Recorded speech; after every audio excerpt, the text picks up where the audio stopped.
अस्सलाम वालेकुम। आप डायरेक्ट इम्पैक्ट देख रहे हैं। लक्ष्मी भाग्य का आज का एपिसोड स्टार्ट होता है लक्ष्मी के रोने धोने से।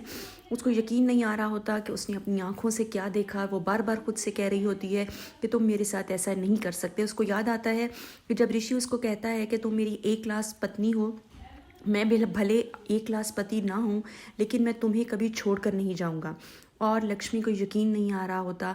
वो बार बार इससे पूछ रही होती है कि क्या तुम सच कह रहे हो, तुम क्या वाकई मुझे कभी छोड़ के नहीं जाओगे। वो उससे वादा करता है कि मैं तुम्हें कभी छोड़ के नहीं जाऊँगा। उसको ये जब पुरानी यादें आती हैं उसको और ज़्यादा रोना आता है। उसको यकीन नहीं हो रहा कि उसके साथ ही ऐसा क्यों हुआ। वो फिर याद करती है उसने उससे वादा लिया था कि तुम मुझे कभी छोड़ोगे तो नहीं। तो उसने वादा किया था, हाँ मैं तुम्हें कभी नहीं छोड़ूंगा। दूसरी जानिब मलिश्का जश्न मना रही होती है अपनी प्लानिंग के सक्सेसफुल होने की। और वो हैरान इस बात पे हो रही होती है कि अब हम ऋषि को इस बात की सच्चाई का यकीन कैसे दिलाएंगे। तो फिर उसकी दोस्त उसको कहती है कि तुम यकीन ना दिलाओ, तुम बस मगरमच्छ के आंसू बहाओ। दादी जब देखती है कि लक्ष्मी ने आज पूजा ही नहीं की, वो मंदिर ही नहीं आई, तो वो बहुत हैरान होती है और भगवान से प्रार्थना करती है कि तुम उस मासूम बच्ची का घर उजड़ने से बचा लो, तुम क्या नहीं कर सकते। दूसरी तरफ मलिश्का ऋषि को यकीन दिला रही होती है कि कल उन दोनों के दरमियान जिस्मानी ताल्लुकात कायम हुए हैं और जो ऋषि के फोर्स करने पर हुए हैं।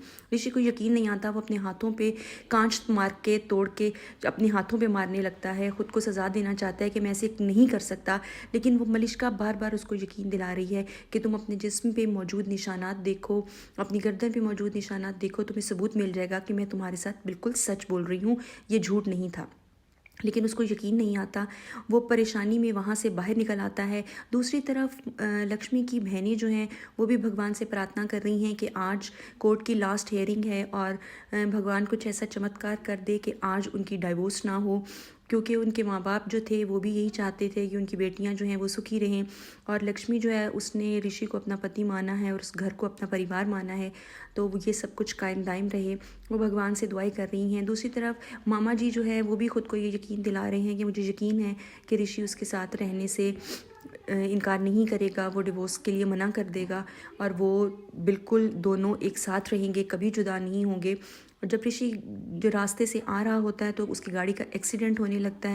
बाई चांस वो बच जाता है तो वहीं पे एक पंडित जी आते हैं और वो कहते हैं कि बहुत बड़ा अनर्थ होने जा रहा था, लेकिन चूंकि तुम किसी के सुहाग हो, किसी की दुआओं के असर में थे, तुम्हें भगवान ने बचा लिया है। उसके तिलक लगाते हैं और वो वहाँ से चला जाता है और बहुत हैरान होता है। और जब वो घर आता है तो उसका भाई इतना परेशान होकर उसकी तरफ देखता है और कहता है मामा जी तुम्हें हर जगह ढूंढ रहे हैं। और मेरा भाई जो है वो बाहर से मौज मस्ती करता हुआ आ रहा है। और यहीं पे आज के एपिसोड का एंड हो जाता है। मिलते हैं अगली रिव्यू के साथ। अल्लाह हाफ़िज़।